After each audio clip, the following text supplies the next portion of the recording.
Pessoal, boa noite a todos. Meu nome é Gustavo, eu sou fellow do primeiro ano de retina in vitro aqui do serviço da Unicamp. Fiquei responsável por esse tema, falar sobre os biomarcadores no edema macular diabético. Eu achei por bem começar essa aula com essa referência aqui que eu encontrei, que tenta definir dentro da medicina, foi o conceito mais objetivo que eu encontrei, o que são biomarcadores, não só na oftalmologia, como na medicina como um todo. E nesse texto ele explica que os biomarcadores eles podem ser definidos como uma característica observável, geralmente mensurável e que pode ser avaliada como indicador de processos biológicos normais, mas também patogênicos, ou ainda uma resposta a algum tipo de intervenção. Então, aqui nessa aula eu não vou esgotar o tema, porque em uma aula de 30 minutos é bem difícil, é um assunto amplo, mas eu tentei trazer aqui os principais, o que está mais em voga, o que está mais sendo falado dentro da nossa área a respeito de biomarcadores, qual que é a importância deles. Então, basicamente, eu separei em quatro grandes fatores que fazem deles serem importantes. Eles ajudam a gente a realizar o diagnóstico de várias patologias, trouxe alguns exemplos aqui que podem ser aplicados à nossa área. O nível sérico da hemoglobina glicada, por exemplo, e o diagnóstico de diabetes mellitus. Eles ajudam a gente a estadiar doenças, estratificar doenças em níveis de evolução, por exemplo, presença de neovasos vistos na angiografia fluorescênica, que separa, segundo os estudos mais renomados em retinopatia proliferativa e não proliferativa. Eles ajudam a gente a definir qual que é o prognóstico de determinada doença, por exemplo, quando a gente pesquisa a zona vascular foveal e percebe seu aumento no contexto de retinopatia diabética, edema macular, e a gente sabe que isso leva a um pior prognóstico na evolução da doença. E ainda a resposta à intervenção, que a gente consegue avaliar esses biomarcadores tanto pré e pós algum tratamento, por exemplo, no fluido sub- ou intrarretiniano após o tratamento com anti-VEGF no contexto de edema macular, que é o foco principal dessa aula. Então, eles podem ser definidos como esses marcadores, né? Essas características que são observáveis e mensuráveis, e que ajudam a gente nesses tópicos. Sendo assim, eu busquei aqui trazer, principalmente, biomarcadores que utilizam de método de imagem, que são os que são mais sendo falados. Por quê? Porque esses biomarcadores eles possuem a vantagem de fornecer informação sobre as alterações anatômicas e fisiológicas de determinado processo patológico, sem, na maioria das vezes, a necessidade de procedimentos invasivos. Então, com o avanço da tecnologia, que a gente tem hoje o OCT, o CTA, o SwapSource, cada vez níveis de qualidade de imagem maiores, surge a possibilidade da captação dessas imagens cada vez mais precisas e a possibilidade da identificação de sinais mais precocemente. Isso leva a uma maior reprodutibilidade e individualização do tratamento clínico em larga escala. Então, aqui a gente consegue observar alguns marcadores que estão presentes nas alterações que a retinopatia diabética causa, o edema macular diabético. Presença de cistos intrarretinianos, por exemplo, fluido subretiniano, a setinha vermelha, e nesse colchete amarelo a gente percebe um espessamento global retiniano. Esses são alguns exemplos de biomarcadores que a gente pode estudar para avaliar em que estágio desse se encontra, qual que é o prognóstico, qual pode ser a resposta ao tratamento.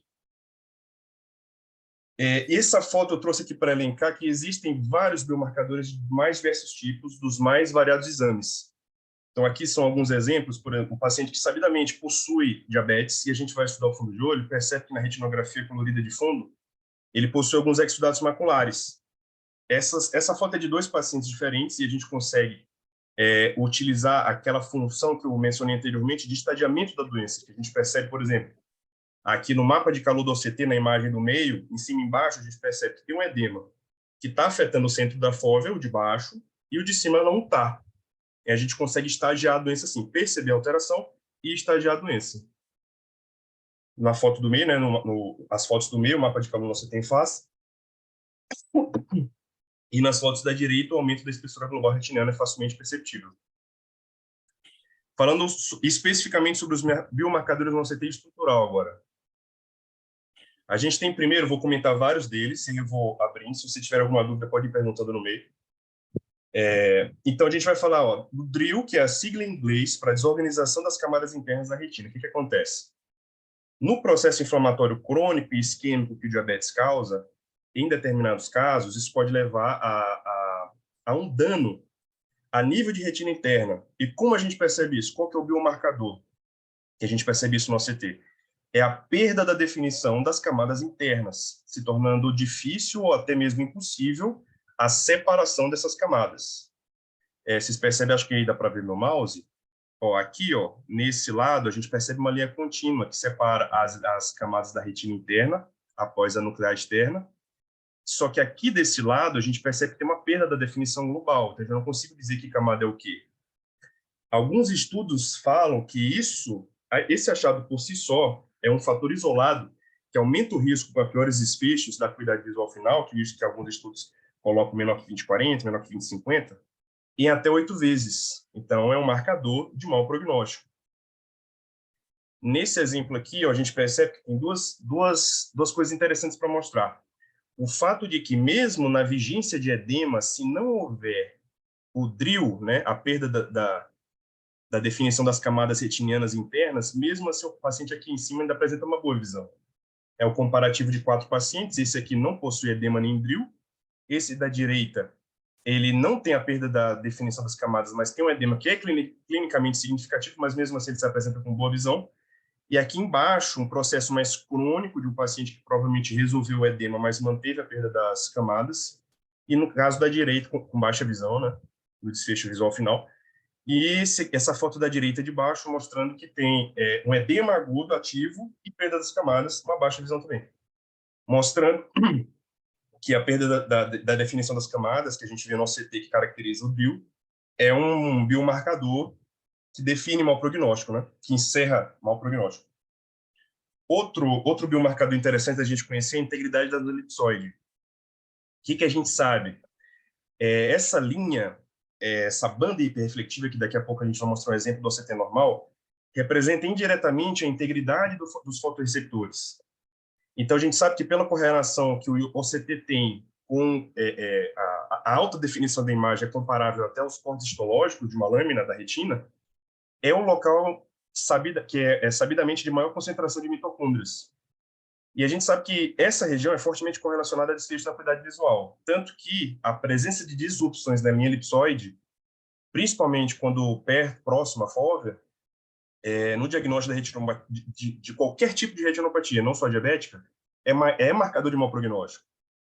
E de um modo geral, assim, antes de ocorrer a disrupção da linha elipsoide, ocorre a disrupção, a perda ou dano na membrana limitante externa. Então, só para a gente entender melhor do que a gente está falando, de externo para interno aqui, no OCT normal, spectralis, a gente percebe que aqui embaixo tem a linha do EPR e da membrana de Bruch, zona de interditação seria a segunda banda hiperrefletiva, a terceira, aqui, por essa seta, é que é chamada antigamente, né, Inner Outer Segment, né, junção ISOS, que hoje é chamada de linha elipsoide, e aqui a quarta banda hiperreflexiva, que é a membrana limitante externa. Essa linha aqui, a terceira de externo para interno, é a que a gente está estudando nesse momento, chamando de disrupção de elipsoide, né? Então, aqui no exemplo patológico de paciente diabético, no caso em cima, com a presença de cistos intraretinianos e exudatos duros pelas setas azul e verde, e o colchete vermelho mostra para a gente que tem uma interrupção da linha aqui, hiperreflectiva, que seria responsável, que seria a representante da linha elipsoide, né? É um marcador de sofrimento crônico, apoptose e necrose de fotorreceptores. Um marcador importante de mau prognóstico. É só para a gente saber e dosar até quando vale a pena o tratamento de determinado tipo de paciente. A gente vai pesando isso, esses marcadores de prognóstico, né? Um outro fator interessante ser estudado no contexto de macular diabético é a presença ou não de anormalidades e alterações na interface vitreoretiniana. Então, a gente está falando aqui especificamente da membrana hiperretiniana e da síndrome de tração vitromacular. A gente sabe que são causas frequentes de edemas refratários ao tratamento clínico. Então, muitas vezes, a gente está com aquele paciente que, mesmo encurtando o intervalo de injeções, mesmo mudando a medicação, mesmo talvez usando corticoide, ele não melhora o edema cistoide, ele não melhora o nível de fluido intrasubretiniano. Isso pode ser, o que pode estar causando isso, se a gente fizer um estudo mais minucioso, é a presença de alguma normalidade na interface vitreoretiniana. E o que a gente sabe é que essas alterações elas são muito mais comuns no diabético que em pacientes rígidos. Tem estudos que falam que de 7 a 16% de prevalência com aumento de 4%, até 4% anual para a ocorrência dessas alterações, seja MER, seja sedimentação vitromacular. E quando há apenas a adesão, aí a gente não está falando de tração, a resposta ao anti-VEGF tende a ser Esse computador positiva. é o problema, aqui eu consegui. E por último, o descolamento completo do vítreo, em alguns estudos, foi evidenciado como um possível marcador independente para melhor resultado visual. Tal é a alteração que essas anormalidades vitro-retinianas levam, podendo acarretar a novos edemas ou agravar um que já existe. Eu trouxe esse artigo aqui para a gente mostrar algumas fotos. Apesar dele se tratar de um estudo direcionado para a DMRI neovascular, a gente sabe que são duas doenças maculares muito prevalentes e tem muitos achados que são comuns às duas doenças. Então, tem algumas fotos interessantes para a gente mostrar aqui e outros biomarcadores, né? Um deles, o colchete azul à esquerda mostra, é o inchaço da retina. É o espessamento global de todas as camadas da retina, que pode estar presente no DMRI, a gente também vê em muitos pacientes diabéticos, pode ser causado por acúmulo de fluido, presença de material hiperrefletivo intra- ou subretiniano, e a gente percebe esse aumento da espessura retiniana, né?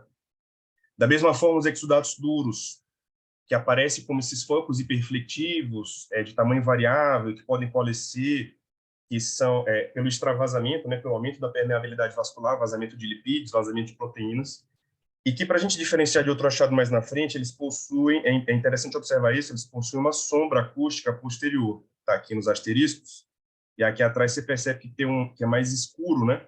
Eles encerram essa sombra posterior, que aí vai facilitar a gente estudar outro biomarcador na frente e conseguir diferenciar. Aqui falando dos espaços císticos intrarretinianos ou do edema cistoide, que no edema diabético, quando afeta o centro da visão, ele tende a causar uma baixa visual importante. E ele possui esse aspecto clássico na fóvea, esse aspecto que é descrito como petaloide, devido ao arranjo das fibras da plexiforme externa, que a gente chama de camada de Henle na mácula. Os septos dos cistos eles são delimitados pelo prolongamento da célula de Miller, e a gente sabe que nessa região pode haver esse acúmulo de fluido por um desarranjo da função da célula de Miller de drenagem desse fluido, que é uma das alterações uma das alterações potenciais que a inflamação crônica do diabetes pode causar. E aqui embaixo à direita, a gente já falou da disrupção da linha elipsoide, mas é uma foto que mostra o depósito de material subretiniano, hiperreflectivo, que no contexto do DMRI, ele geralmente está relacionado à presença de alguma hemorragia, alguma membrana que evoluiu e formou uma fibrose associada, né?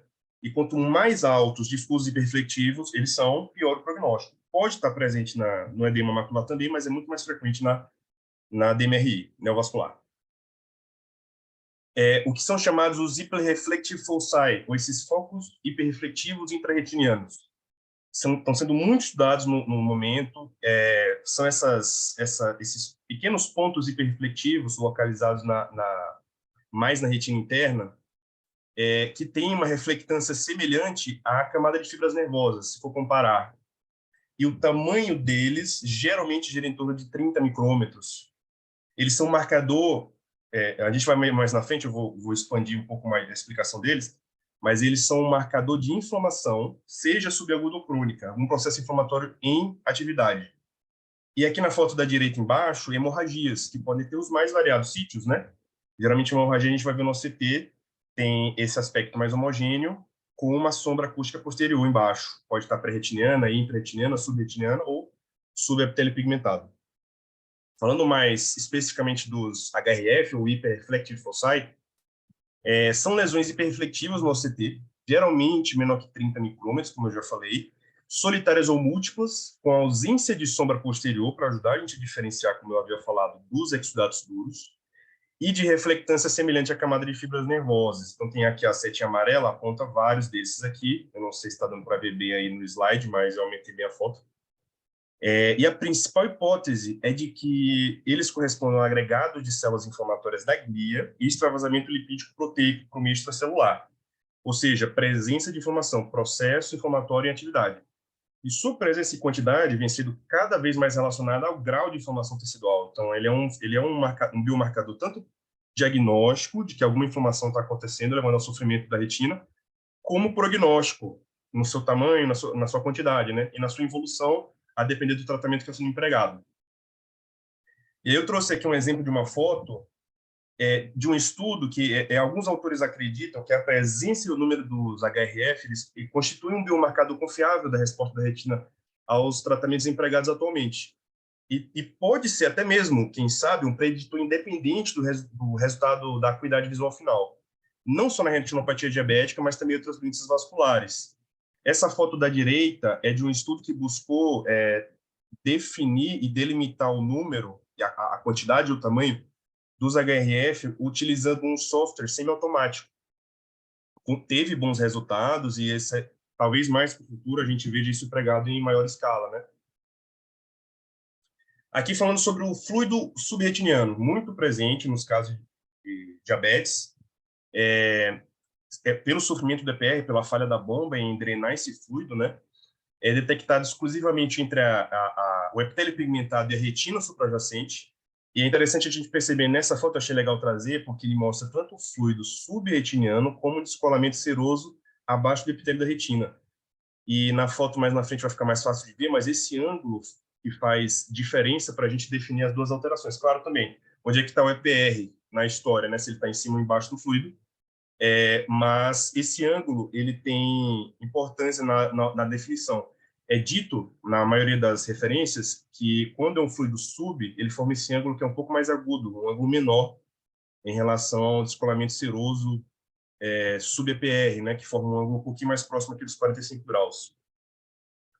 E sobre o fluido subretiniano, alguns estudos mostram que ele tem um papel protetor no contexto do edema macular diabético e também uma melhor resposta ao tratamento com anti-VEGF. Alguns argumentam que isso pode ser por denotar um edema novo, ao contrário daqueles cistos intrarretinianos que a gente viu agora há pouco, que são uma alteração mais subaguda, crônica, tem alteração da célula de milha associada.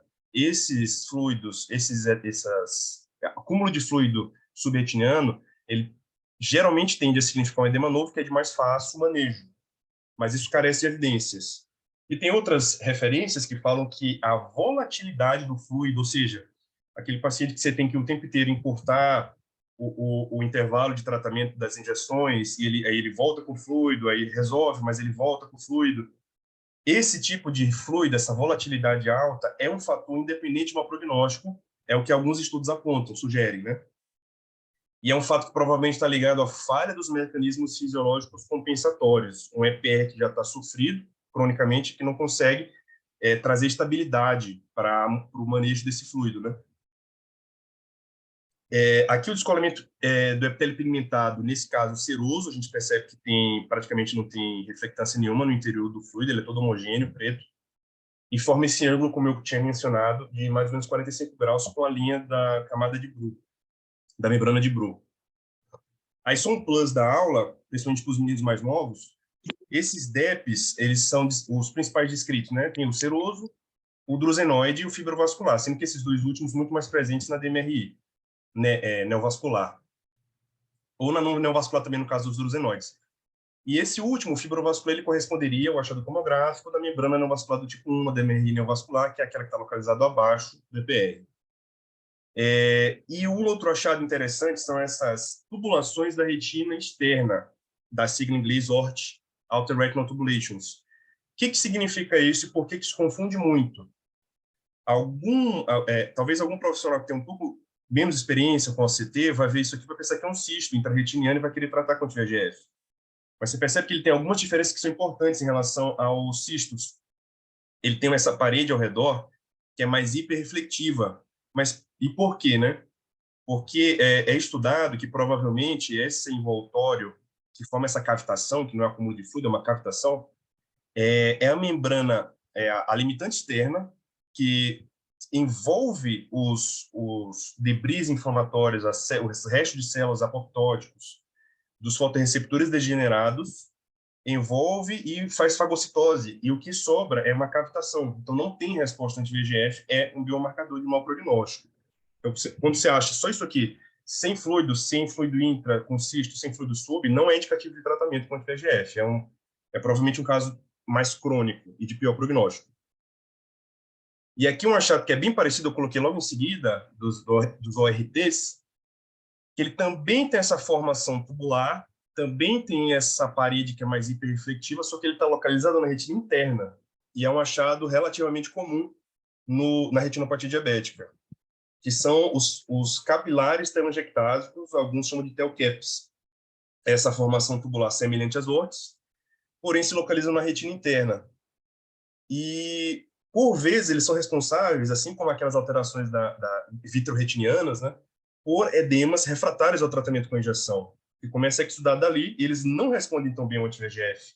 E é importante a gente diferenciar ele das órteses, porque, nesse caso, eles podem não responder bem ao anti-VEGF, mas eles têm outro tratamento, que é com laser.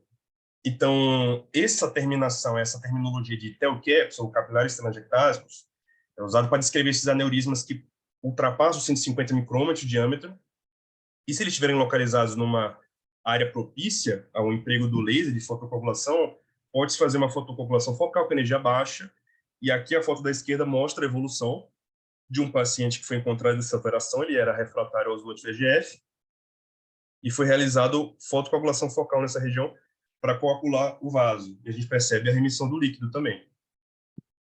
Essa foto eu trouxe para mostrar que ela fica bem, ilustra bem, né, como que pode ajudar o uso dos biomarcadores de imagem no contexto do edema macular e de várias doenças da retina. Então, a gente sabe que o diabetes, ele causa, a retinopatia diabética leva a essas alterações, a hipóxia, a inflamação crônica, com aumento de VEGF, de várias substâncias que são pró-inflamatórias. E o legal foi aqui que eu achei, ó, que ele correlaciona a alteração fisiológica com o achado estrutural que a gente encontra na imagem. Então, por exemplo, a ativação da micróglia e a ativação macrofágica levando à presença desses focos hiperreflectivos intrarretinianos. Então, a alteração, a fisiologia, a patologia, no caso, e a consequência na imagem que a gente percebe com o método não invasivo, que é o OCT, para conseguir estagiar e delimitar bem o prognóstico da doença. Disfunção das células de Miller, levando ao edema cistoide. E o dano ao epitélio pigmentado da retina, que dificulta a função de bomba, que a gente sabe que o epitélio tem, e começa a acumular fluido subretiniano.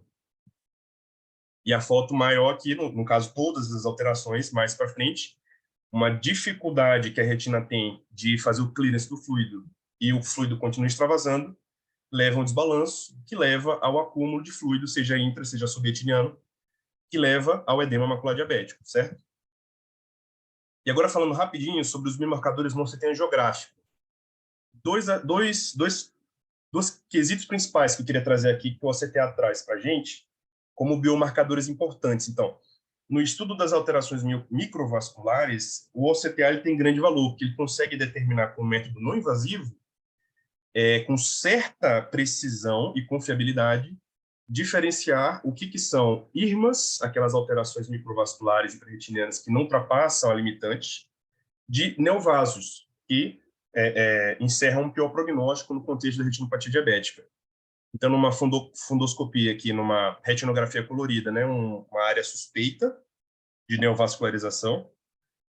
Na foto do meio, um paciente já panfotocoagulado, mas a gente percebe o extravasamento de contraste desses capilares, evidenciando se tratarem de neovasos, que a gente sabe que as malformações vasculares que não são neovasos, elas não extravasam.